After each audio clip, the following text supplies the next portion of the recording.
Okay, so now I have my flap ironed, and what I do is I take the piece of wire and I stick it in the fold so I don't have to insert it later. It's already in there when I get done sewing. I push it with my fingernail all the way to the edge, and what I did was I moved my needle so it was all the way to the left, and then I run the fold on the center of the right foot. So that gives me just exactly the right amount that I need to have my wire in there. So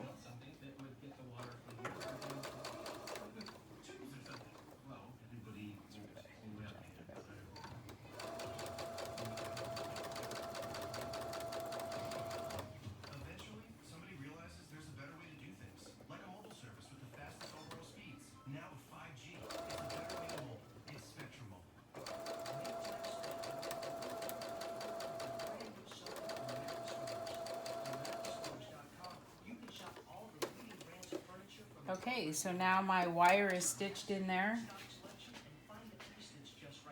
I don't have to insert it. There's not another step to get the wire in there. It's just in there.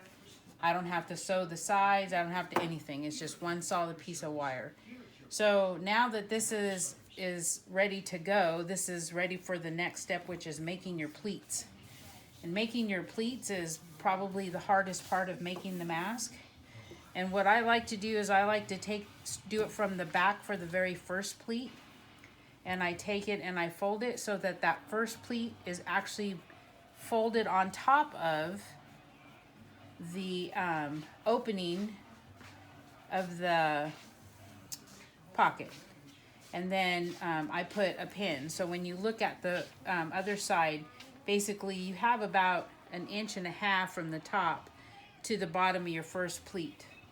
And then I just make my 3 pleats after that, make sure I have at least about 1 inch to 1.5 inches at the bottom. I just try to put my pleats in the middle. So if I pin this pleat down,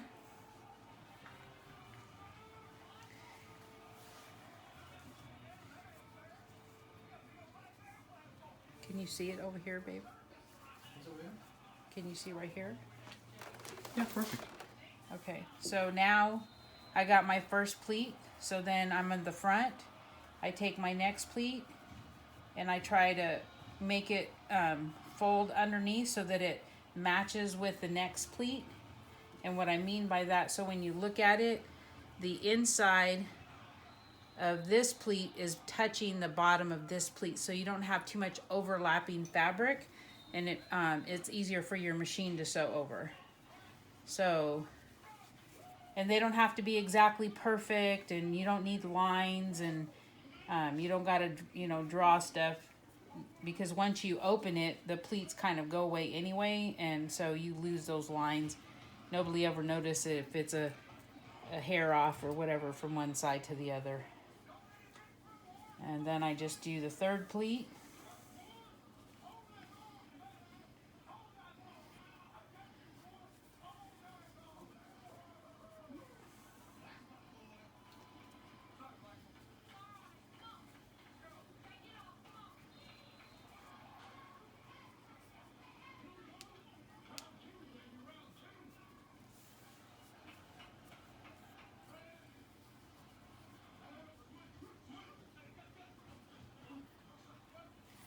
Okay, now that I have my pleats, I like to iron mine, but you don't have to. I like to iron mine because I want them to be flat.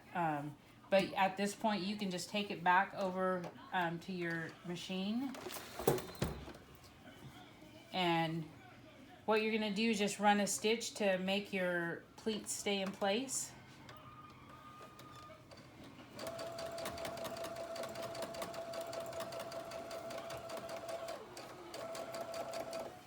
And I also use that line to determine where I'm going to fold it once I fold it over to put the elastic inside.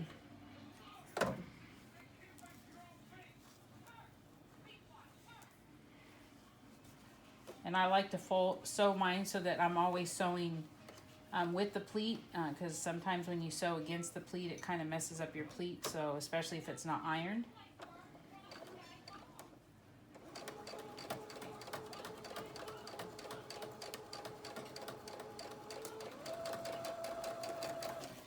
Okay, so there's my pleats now. My pleats are in there.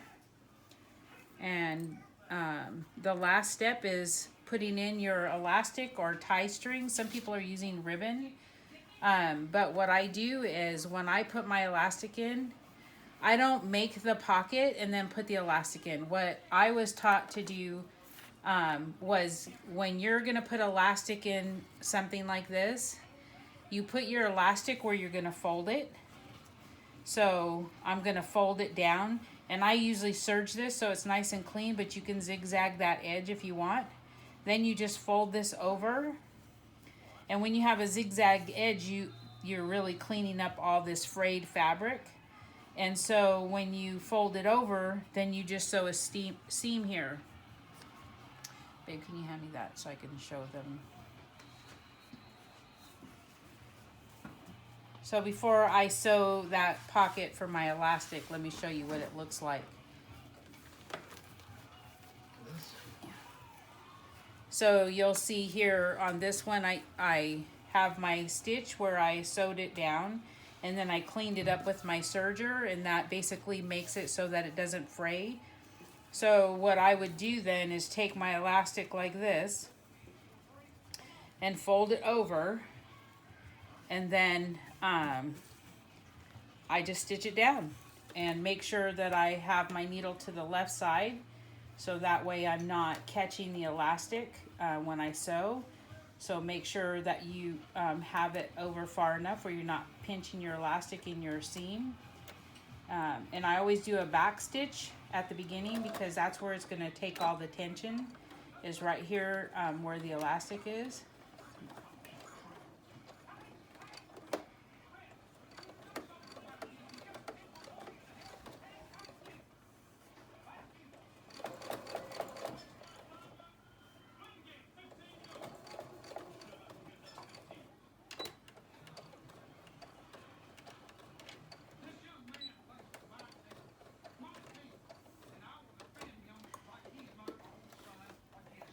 So by just doing that one step, you have your elastic already in your hole. You don't have to thread it through with a bobby pin or a safety pin, or it's already in there. So that step's done. And then if you can either just tie the elastic in a knot here, which I was doing, but I had my elastic a little bit longer.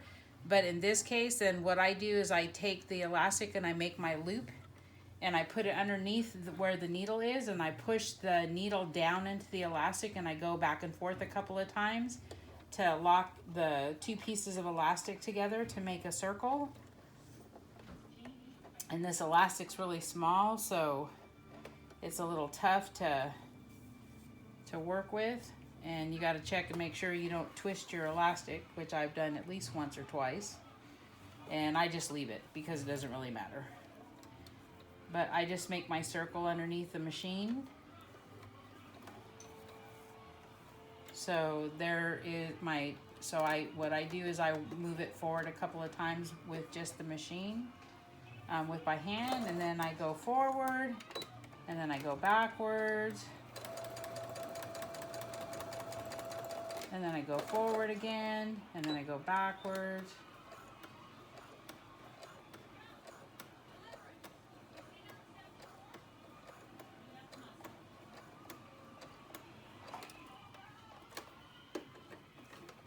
Okay, so now my elastic has been secured together. It's sewn, and since it doesn't look real pretty right there, what I do is I just slide it around so that that is in the inside, and now where you sewed is inside, and there's your one side, and then I just do the other side, and then you're done. So it's pretty quick.